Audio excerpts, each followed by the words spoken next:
What you want is a good working coil for your Chinese bike. Here's how you do it.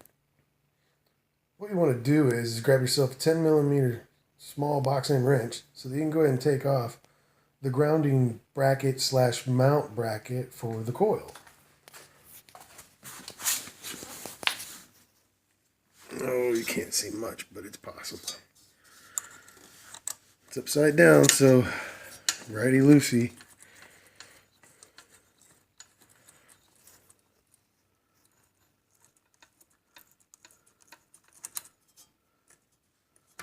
Sometimes they have a washer. If they don't have one, get one. There she is. This one is original, or an OE replacement that I've already replaced once before.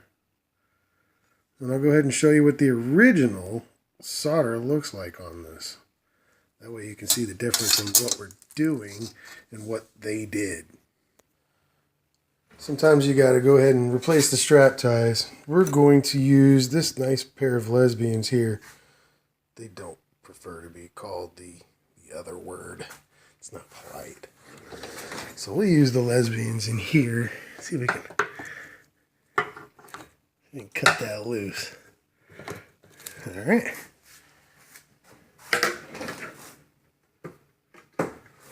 Always put your tools back, even if you're going to use it in 10 seconds.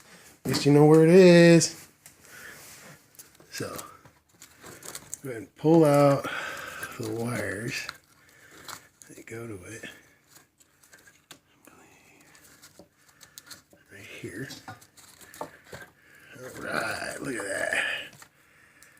I need to clean my bike better. Okay. Back to the other side. Alright, I just pulled it through. There you go.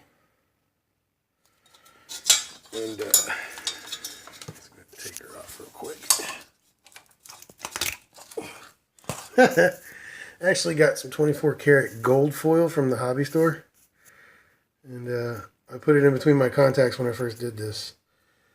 And it actually made a difference. I know it sounds silly, but hey, gold's gold. Gold's the best conductor there is. Back to the point. Show you what this is OEM and what kind of current we're getting. I learned this trick from doing Honda power builds. People would always admit, I want more power, I want more power. Well, I would tell them, let me go ahead and make you some ground wires.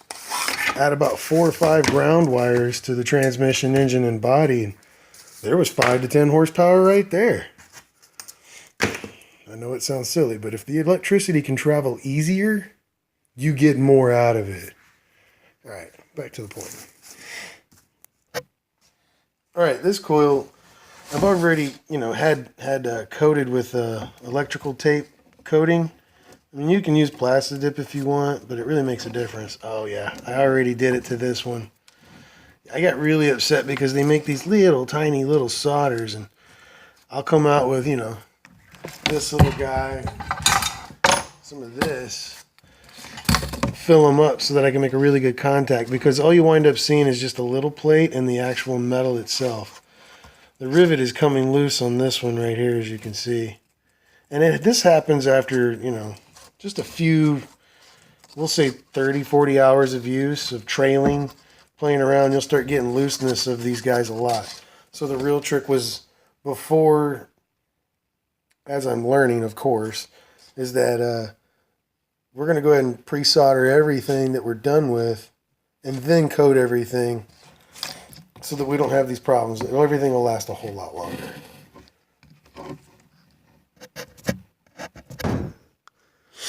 No one said editing would be easy, but what I want to show you is what it would really look like.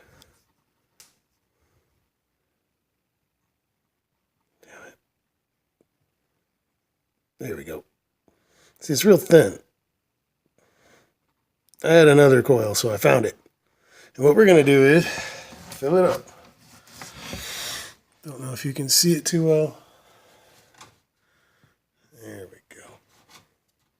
Okay. Super easy. I can even do this one-handed.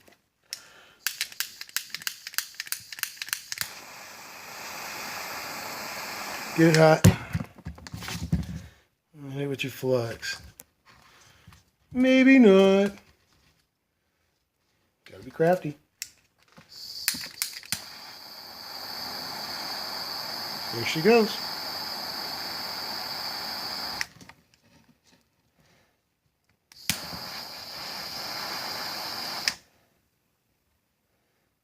Now I want to get a really good contact, so I'll make it really, really, really heavy. As you saw on my other two coils, I keep them fat.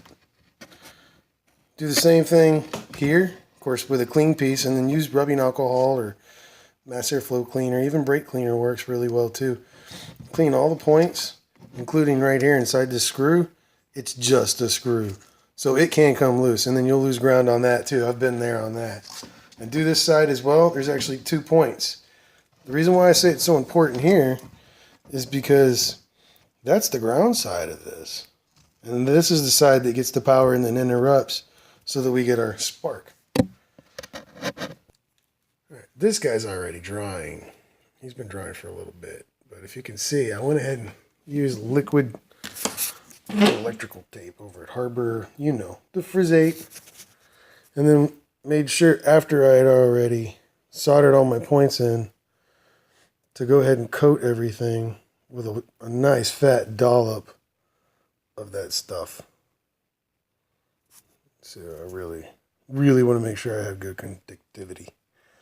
Over here, I don't know if I can get the focus correct, you know, because that's really difficult to do on a disco potato. But what I managed to do is solder this connection like I showed you on both sides, and then completely covered it in a whole bunch of liquid electrical tape. And the trick is that I sprayed it on some paper. By the way, you get a big roll like that, and one of these little elbows, and you know, like a couple of penny spacers, because literally it costs you a penny to make a spacer. And then now you can have yourself a roll. So anytime you want to clean your desk, you just pull the paper down and get some more.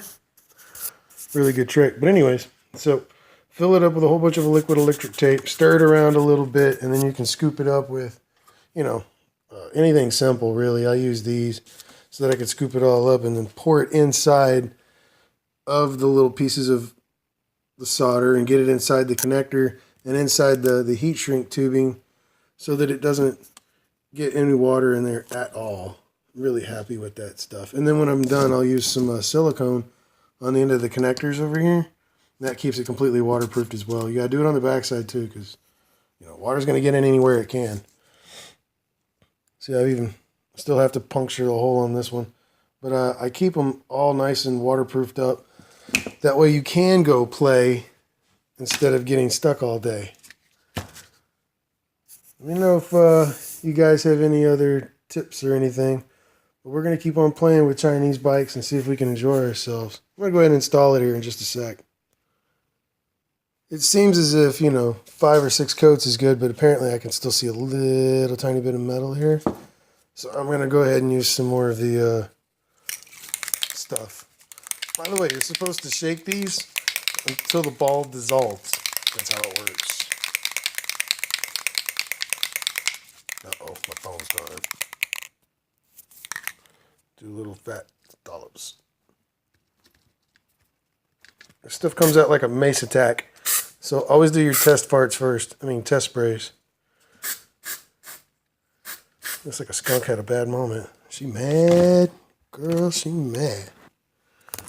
There you go. And just breathe on it with some air. Give it about 5 minutes. That should be enough to do the final coat.